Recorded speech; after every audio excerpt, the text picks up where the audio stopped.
And so it is. Donald Trump, the presidential nominee, Mike Pence, his vice presidential running mate.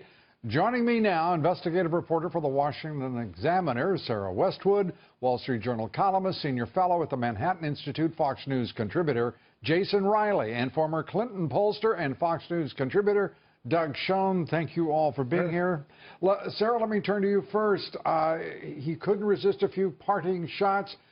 He seems relaxed. This is the first step toward what is going to be a battle royal. It looks like it is also going to be one of the toughest campaigns in presidential history.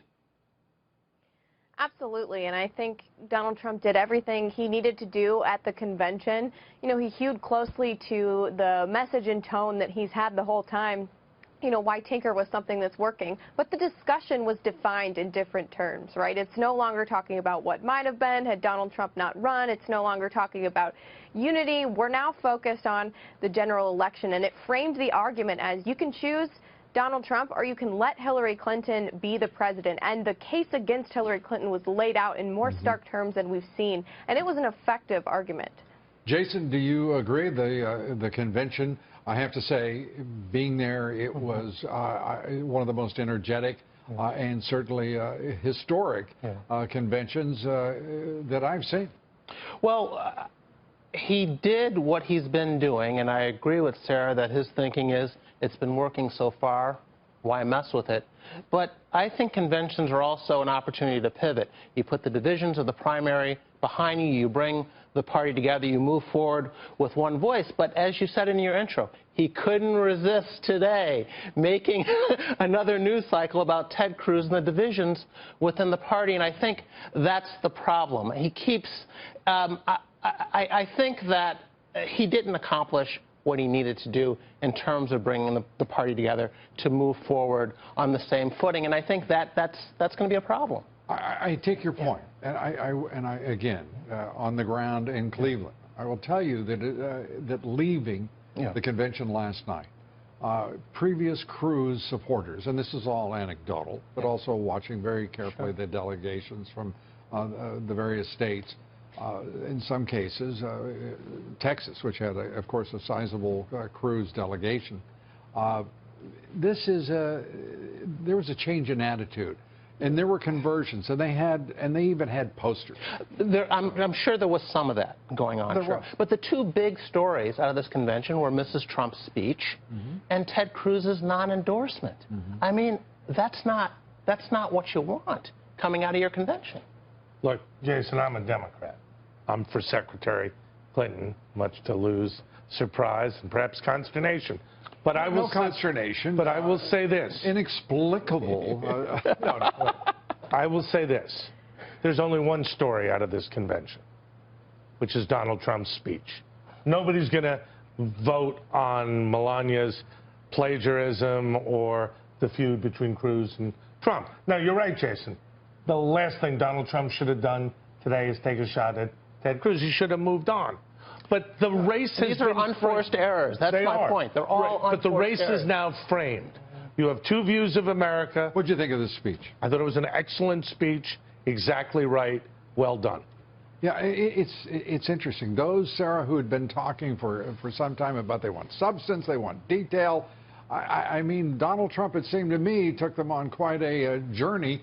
For an hour and almost, 16 minutes. It was, he was pretty substantive and pretty detailed. And what is interesting, again, being there, is watching the delegates.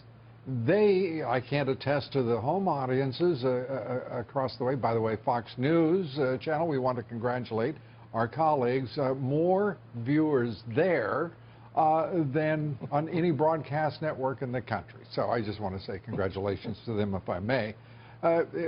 What do you make of this speech, and do you not agree?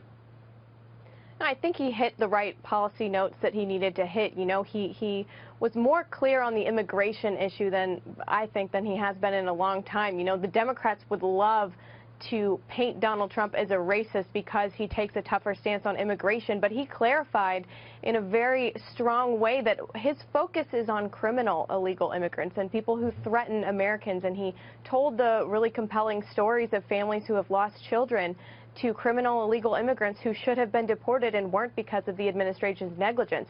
It's that kind of clear articulation of policies to avoid the possibility that Democrats could misinterpret them and mispresent them to the American public. That's what Donald Trump needs to do.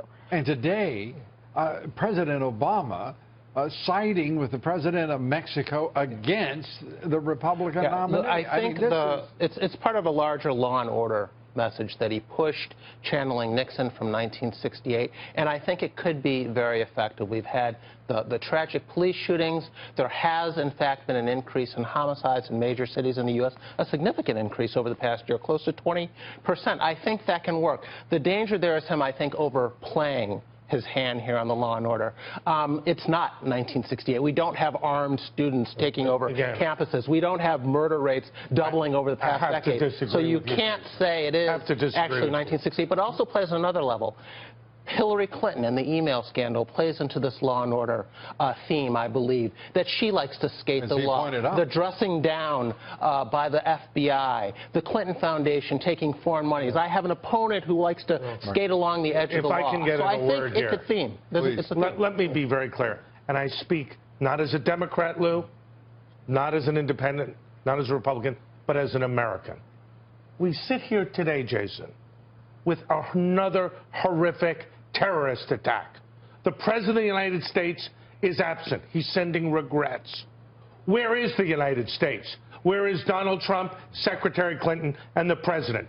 This goes beyond the Clinton Foundation. It goes beyond the emails. It gets to our security as a nation. And unless we come together and have candidates and a leader who directly takes this on with specificity, precision, and yes, weapons and troops, we are failing as a nation. That's my takeaway today, and that's where I stand.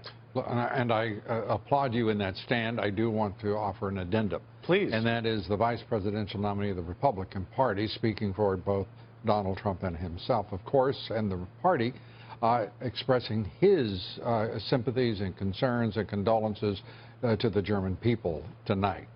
I share those, and we need to start hitting ISIS. And he was, and Pence was the highlight of the convention. I think he gave the best speech at the convention. I liked Peter Thiel. I liked Mark Burns. I liked, the list goes on. I thought there were some wonderful, wonderful speakers. Thank you so much. Thank you. Appreciate it, Jason. Thank you. Sarah, thank you very much. Doug Schoen, you're such a contrary Democrat. No, I'm not. I'm an American who stands for freedom and liberty and our values, and I always will. All right. I agree with that, too. I know you do.